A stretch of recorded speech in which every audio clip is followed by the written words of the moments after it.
Hi, and welcome to another episode of Hot Takes with me, the Silver Fox. Up and down the whole of Scotland, councils are busy sending out redundancy notices. They've been told they've got to freeze council tax, but no, they're not getting enough money to cover that freeze. And so services are being cut. Services in every area other than those that they are legally obliged to do. And possibly, in some cases, even in those areas. Times are hard, money is tight, and the SNP refuse to give any more of it to councils to pay for the services that the most vulnerable people in society actually end up needing. It's very, very hard if you're a public servant at the moment. Unless, of course, you work for the government. Because although there seems to be no money for anyone else, there seems to be absolutely tons of money for the SNP government. And they've awarded themselves an extra £30 million a year to bloat even further the wages bill. If people are losing jobs all across the country, surely you should start at the top and shrink government instead of having even more ministers with even more departments spending even more public money on stuff that isn't needed. Let's have a look at this to see where the money's going, why it's being wasted, and why this bunch of crooks will never serve the nation. Here goes. So, a currently cash-strapped SNP government somehow magically find an extra £30 million for the running costs of a bloated administration, which they've increased the size of quite massively. Presumably, they put their hand down the back of the sofa and was look, somebody's dropped £30 million here. Amazing, isn't it, how they can find that money for that? But my God, ask them to put a bit of money into the schools, the health service, mental health. Oh no, haven't got the cash for that. The cost of running the Scottish Government will skyrocket to £721 million next year, despite Shona Robertson announcing a spate of budget cuts and tax hikes. Oh yeah, no money for the people, but lots and lots of money for us. Yeah, kind of gets away. It is just mafia, isn't it? It's just organised crime. The cash-strapped SNP government have found an extra £30 million to help with running costs, despite cutting its budget massively and hiking up taxes for thousands of Scots. The bloated SNP Green administration includes a record number of ministers and cabinet secretaries, with 26 of them, each of course with their own department, each with their own staff, their own offices to run. It's hugely expensive. How about randomly firing half of them and saying, look, just get on with it? Not hard. Shona Robertson's budget was described as a tax and axe one due to the savage cuts which were announced so they could combat a £1.5 billion black hole that they created. A number of portfolios bore the brunt of this, including mental health, homelessness and ScotRail sectors. You know, things that help people. Where they haven't put money in is where they have put money in is things that help the SNP. Independence, creating more jobs for the boys, foreign embassies, things like that. But where it's actually helping people, no, that's not where we spend money anymore. What they're doing is they're building up a big chest. They've got all this money salted away all over the world in little unnamed accounts. And then once the regime collapses, they all get on their private jets and bugger off to non-extradition countries, I think. Anyway, despite all the cuts, SNP ministers have dedicated an extra £30 million to help run the government. Taxpayers will be billed nearly £750 million next year to fund the administration, despite being asked to contribute even more to the state. It's almost like the Soviet era, isn't it? It's like the Politburo. Miss Robertson announced a spate of tax hikes as well as last month, as she demanded that those who earn more pay more to fund the likes of the expensive benefits system. She forced teachers, police officers and others on middle incomes into the higher 42 pence income bracket and introduced a new bracket for those earning above 75,000.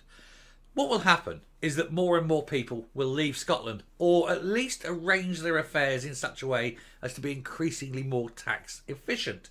They'll pay more into pensions and things like that. The actual tax take will reduce, I think, and possibly significantly. But again, this is what happens when you allow a woman with an 86 IQ to make decisions.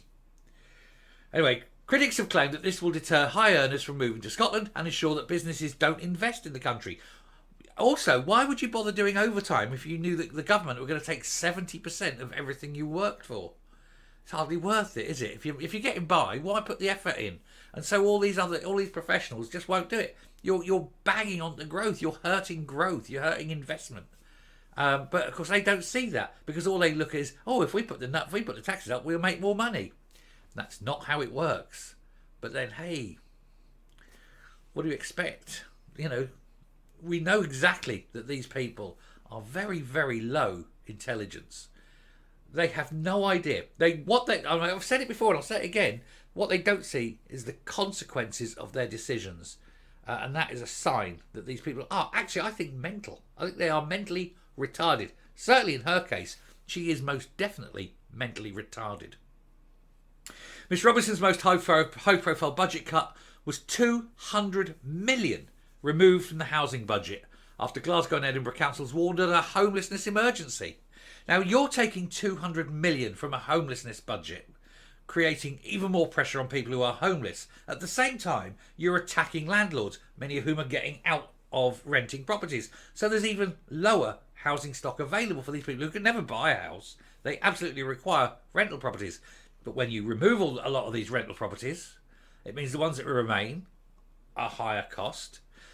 You can't put people into short-term emergency accommodation because you're so busy attacking short-term emergency accommodation that a lot of those people are getting out of the game. So you've got even fewer short-term accommodations available.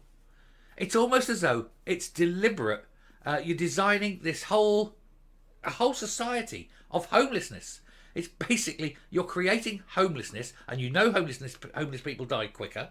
You're underfunding the NHS so that people will die on waiting lists, because it's cheaper for them to die on waiting lists than it is to cure them.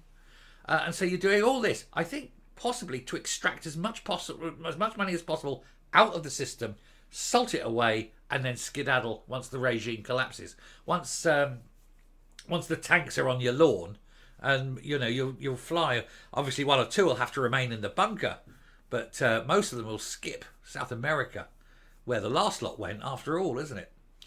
Anyway, this 200 million has destroyed housing at Edinburgh and Glasgow, and a budget document shows that the cuts do not apply to the government's operating costs of 24-25. Oh, cuts everywhere except for government. Because, hey, the £721 million bill relates to paying staff, maintaining buildings, procurement, finance, legal services, you'll need a lot for that, and HR. Central services are also provided for over 30 public bodies out with the core Scottish Government. Get rid of them. Get rid of the public bodies. Make them stand on their own. If you haven't got the money to pay for social care, why are you lot expanding your government?